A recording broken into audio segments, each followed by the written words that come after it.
Hi everyone, we're up at the Papermill pool this afternoon in Flint. This is one of Flint's main club waters and it'll be one of the sections in the Welsh National. Beautiful lake, as you can see, 3.5 acres. I've got Kev Carr here. He's gonna just take us through the lake, telling us a little bit about the depths and what we've got here. So tell us a little bit about the pool, Kev. The pool, it's a beautiful, as you can see, it's a beautiful place to fish. It's absolutely crammed with fish of all shapes, sizes. There's 20-pound carp, there's 3, 4, 5-pound tench, there's millions and millions of roach, there's big bream, there's skimmers, there's perch, there's gudgeon. There's lots of fish and there's lots and lots of bites to be had on the pool. Kev, tell us, in the Welsh National, what are the lads, you know, that are coming up from the south that have never seen this lake before? What are you generally looking to do on here, fishing wise, methods, and target species? To be fair, I mean, it's a team, you're looking at a team event, so I'd be inclined, I'd fish pole. Okay. Eggs can be a bit tricky shipping back on, but you know, I would be travelling light as well, not carry the kitchen sink. You don't need masses of tackle, you know. I would keep it pretty simple.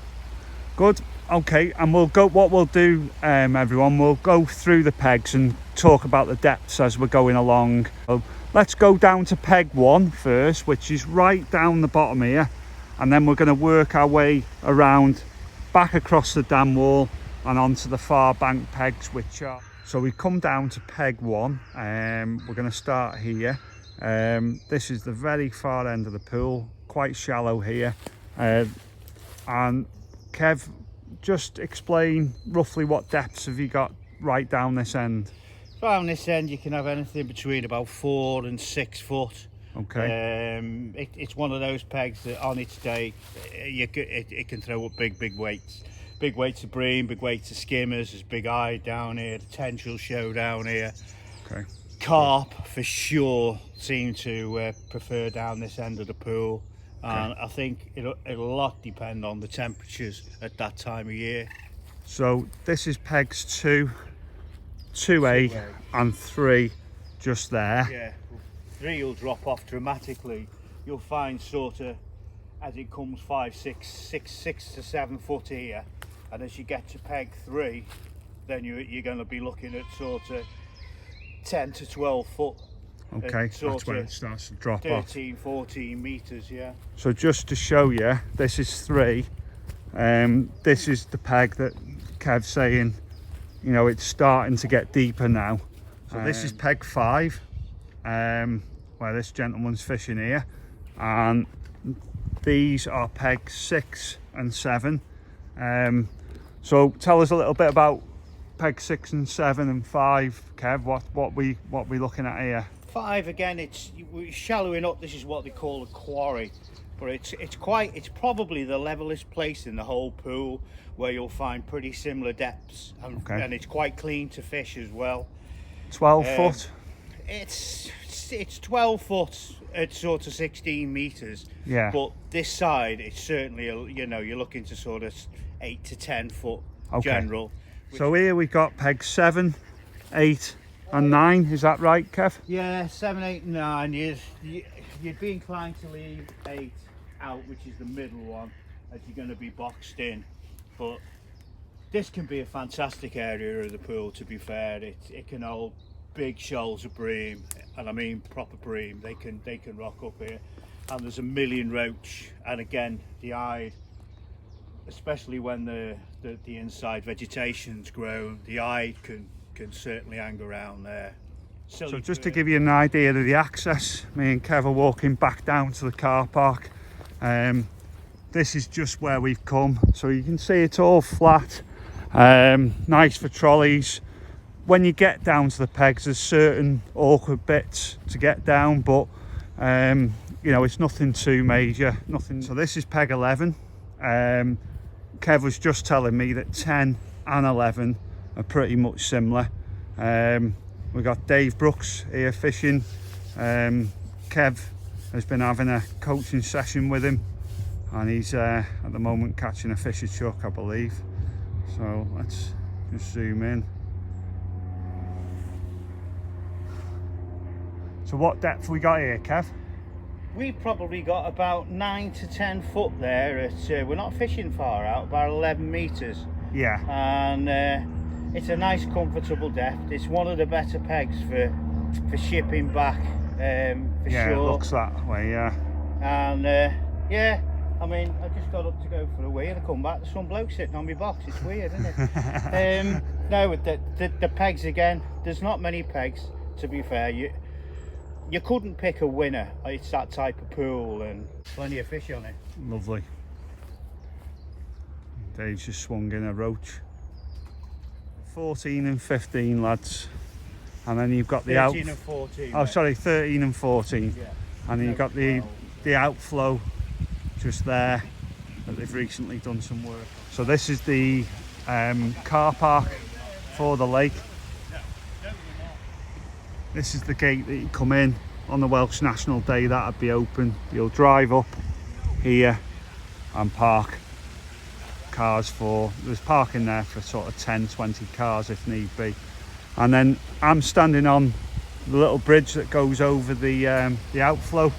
You can see the access is really good. You wheel your trolley over here to get to these far bank pegs. So as you can see, a lovely path for your trolley which runs most of the way down on this bank. I believe it's not quite to the end, but we'll find that out when we get a bit further down. So Kev's now on peg 16. Now I know from experience, Kev, this is now getting deep here, isn't it? You wouldn't want to fall in. You're looking at sort of 16 foot here at sort of 8-9 metres. Okay. And it drops off rapidly. If you go to 16 metres, something like that, you're looking at 20, 22 foot of water. It's deep. It's a top 5. All right, let's walk along then. So are you roughly looking at the same depths all the way along here, Kev, until you get a bit further down, or? These are pretty much of a much. Again, the venue is, it's hard to describe, but there's like a bowl when it comes to peg 20. Peg 20 is by far the deepest peg on the pool. Okay. If you chuck a tip into the middle there, you know, it's pointing down, it's so deep, but these are pretty much of a much, to be fair. Nice pegs here along here, aren't they? Nice and comfortable with the jetties. Again, they could be solid with bream, not necessarily on the deck. These pegs here are renowned for throwing up carp as well. If you're brave enough to go down the edge and put some gear on, you know, they can throw up some big carp early in a match. You touched on it there, and we had similar conversations up at the trap pool. A lot of fish up in the water, isn't it? A lot of shallow fishing on the pole. A lot of shallow fishing at the moment. Yeah. Very, very. And in October even more so probably, because you've had the summer to warm up and all the rest of it. So, all right, great stuff. Let's carry on then. This will be the deepest peg on the pool. Peg 20, this one, isn't it? This is peg 20. Okay. It can be a lovely peg to fish. You can catch closer in on this because of the depth. And again, it's a very diverse peg. You're as much likely to catch a 2-ounce roach or a 5-pound bream. You know, it can throw up anything. And bear in mind, guys, as well, you know, quite a few of these pegs, this is a bit of an exception to the rule because you can ship your pole back on this one, but quite a few of them, Kev, on this bank, it's a bit awkward, isn't it? You need probably a high roller or something like that to get up behind you. What a few of us do on here, to be fair, is because of the nature of the bank, sometimes it's easier to put even a coat or a jacket down and use that to I know it's not ideal for everybody, to ship your pole up. Yeah, but fair enough. It's easier you can't always get a pole roller because the pole roller makes it higher again on the bank. So you want something flat. Okay, great. And this is Andy just having a little go here. He's having his dinner at the moment. What have you had, Andy? Oh, all roach and skimmers. Yeah, yeah. Yeah, but a good few, like. Good, good. Yeah, quite a nice peg this one, with the overhanging tree as well. So let's carry on. Thanks, Andy. 21 and 22. 21 and 22. Throwing them up shallow rather than deep, because it goes so deep so quickly in this area. They seem to come in and come up in the water a lot better. Good stuff. So we're looking back to where we've just come from. This is peg 22, and you can see the concrete path ends here, but it's still okay for your trolley, isn't it, going up here, yeah. Kev? It's reasonably flat now. Yeah. Pretty well. It's been well. I think gravel was put down originally, but it vanishes with the environment, and but it's still it's okay. Finally, we've got the last few pegs along here. 24. 24. This one can be a really good peg on its day. Again, you've no idea why, but the bream do rock up here, and also under the tree there you can catch the odd-eyed, and these eyed, they're 3.5, 4 pound fish. They're not babies. Oh, flipping heck, I didn't realise that. Yeah, they're big. You get 3 eyed, you've got 11 pound. Jesus. Yeah. Okay. There's roots down there, and I think they live in there. Yeah. But they will come up. Okay. To loose feed. Little bit awkward with the bank here, lads, as well. Just bear that in mind. This is what we're talking about. Some of the pegs are like this. Other pegs, like we've seen already, like Kev was saying, you'd put your coat down or a flat roller or something like that. So you just need to keep all this in mind when you're packing your rollers and stuff like that. This peg is an old favourite. I love this peg. 26. 26. It's another one you can catch eyed here, close under this tree here. It's a bit flat there. I'm not sure whether when the level was down it was dug out at one point, but it's flat under there and it can throw. But if the bream rock up here, it's your birthday.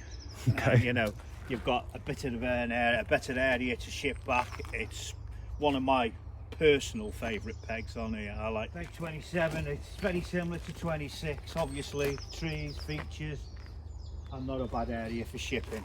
Happy days. Yeah. Okay. Peg 29. Peg 29. Nice peg, flat, easy to ship back here as well by the looks of it. Yeah, you've got the path with it path bending gives you a nice area to ship back. You've got your tree features. It's a lovely depth to fish out, so there it's about 9 or 10 foot, and it's one of the flatter areas as well. Peg 30. Even this is not too traumatic to get to. No. Just don't bang your head on the tree. Yeah. But this one, this peg again, it's going into big fish territory down here. Yeah. This one again under the tree, big eyed, big bream, and I mean big bream can show here, and you can always hook the silly carp or. Okay, what depth we got here? Last peg on this looking bank? at about 8 foot around this. Starting to shallow up to the. I've not been on a great deal, if I'm honest. No. But never been lucky enough to draw it.